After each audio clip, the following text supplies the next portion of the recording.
Auditor-General warns Kenya could lose billions in Safaricom payout deal. Kenya's Auditor-General Nancy Gathungu has raised serious concerns about the government's proposed divestiture of part of its stake in Safaricom plc, cautioning that the structure of the payout deal could significantly undermine long-term revenue for the state.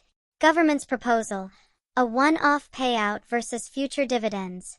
Under the current plan, the government of Kenya intends to sell a 15% stake in Safaricom to Vodacom Group through its local unit Vodafone Kenya by transferring approximately 6 million shares at 34 shillings per share. This is expected to generate around 204 billion shillings in immediate proceeds.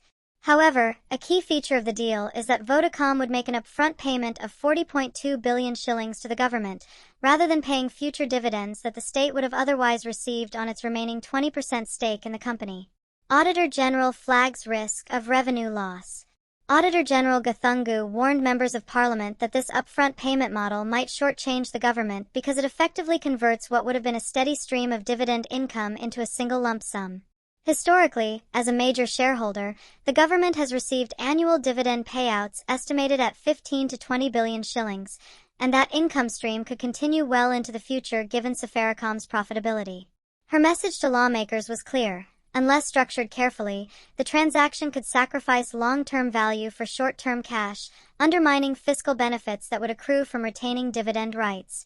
Gathungu urged parliamentary committees to scrutinize how the 40.2 billion shillings calculation was made and to apply more robust valuation models, such as discounted cash flow or perpetual cash flow methods, to ensure the government captures the full economic value of its asset.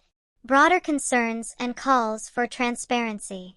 The Auditor-General also highlighted the need for greater transparency in how proceeds from the share sale will be used.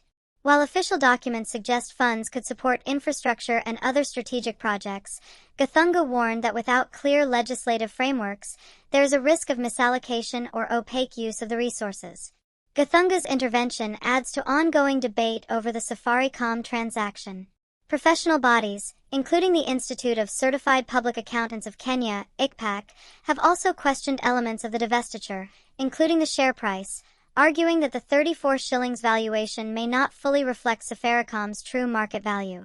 Political and economic context.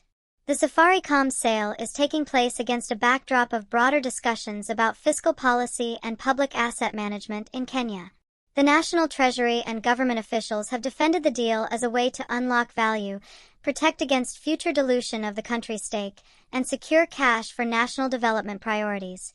Meanwhile, critics argue that the transaction should consider public participation, fair valuation, and long-term income streams rather than prioritizing immediate receipts.